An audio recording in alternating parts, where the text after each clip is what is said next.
Segredos do arquivo. Hoy viajaremos a la villa de Cambados, donde asistiremos a las tensiones y conflictos generados por el aprovechamiento y protección de los recursos marinos de la rica ría de Arousa. Buenos días. Hoy vamos a hablar de un conflicto que tuvo lugar allá por 1682, en Cambados, entre los mareantes de la zona y el conde de Monterrey. En efecto, un expediente que se conserva en el archivo del Reino de Galicia nos desgrana los conflictos entre los mareantes de San Tomé do Mar, encabezados por Francisco Fernández, contra el juez de la villa de Cambados y Alonso da Torre, arrendatario de las rentas del conde. Pero, ¿qué pasó exactamente? El mar es muy grande para que se peleen por sus recursos. ¡Uy, si eso fuera tan sencillo! Todo tiene dueño. ¿En serio? ¿También el mar? Sí, también. ¿Nunca has visto las parcelas de almejas de carril? Pues eso, todo tiene dueño. Vaya, vaya. ¿Y en este documento, por qué se pelean? ¿Por las almejas? No, por las ostras. ¿En serio? ¿Por ostras en el siglo XVII? Sí, y no veas cómo. ¿Cómo? Pues un día Francisco Fernández estaba pescando delante de las piedras del Asmos, con redes y otros instrumentos, donde siempre se habían pescado ostras, langostas, centolas, percebes y todo género de pescados. Tales cosas se pueden pescar en esa zona. ¡Qué riqueza! En efecto, por eso cuando los servidores del conde lo vieron pescar allí, se embarcaron y se acercaron a él en otra barca. Le sacaron las redes y aparejos que tenía en el mar. Lo golpearon e insultaron y le prohibieron volver a pescar allí si no tenía licencia. ¡Caramba! Sí, también lo amenazaron de muerte y le requisaron los útiles de pesca y prendieron a su mujer y a las de sus marineros. Se pone muy feo el asunto. Mucho, por eso no dudaron en demandarlos ante la Real Audiencia de Galicia. ¿Qué alegaron en su defensa los servidores del conde? Primero, demostraron que el conde tiene una ostrera que está entre los marcos que comienzan en la Junquera entre las villas de Feciñanes y Cambados, de allí al marco de Tragobe, de allí a la punta de Xestales, Piedras de Gallinero, Piedra del Monzón y a San Tomé. Pues sí que tienen claros los marcos. ¡Uy, muy claros! También dicen que en la ostrera se siembra con los ostroncillos pequeños para que crezcan y se conviertan en ostras, por lo que mientras esto sucede está prohibido entrar en ella con el rastro. ¿Con el rastro? ¿Qué es eso? Supongo que un arte de pesca. Como bien dices, es un arte de pesca.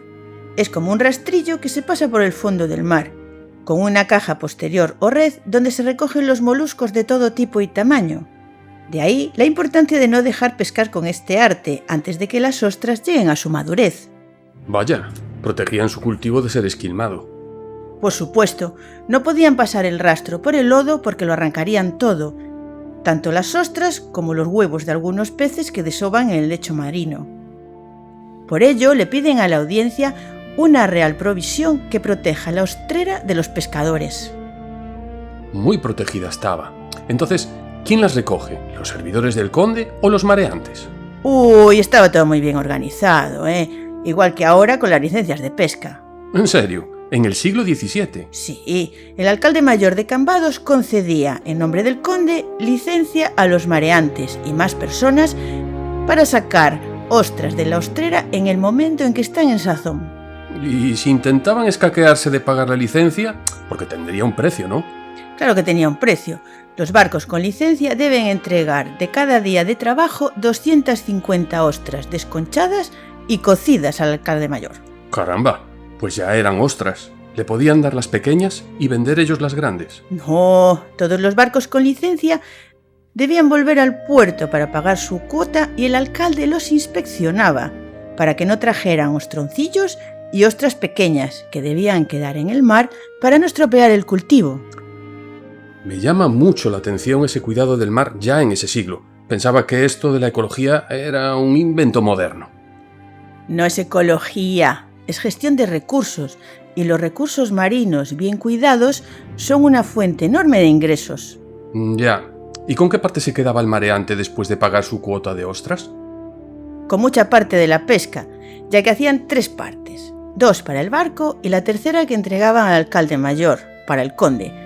Las 250 ostras cocidas que mencionaba más arriba. Como ves, Si entregaban 250 ostras, los mareantes se llevaban 500. No era mal negocio.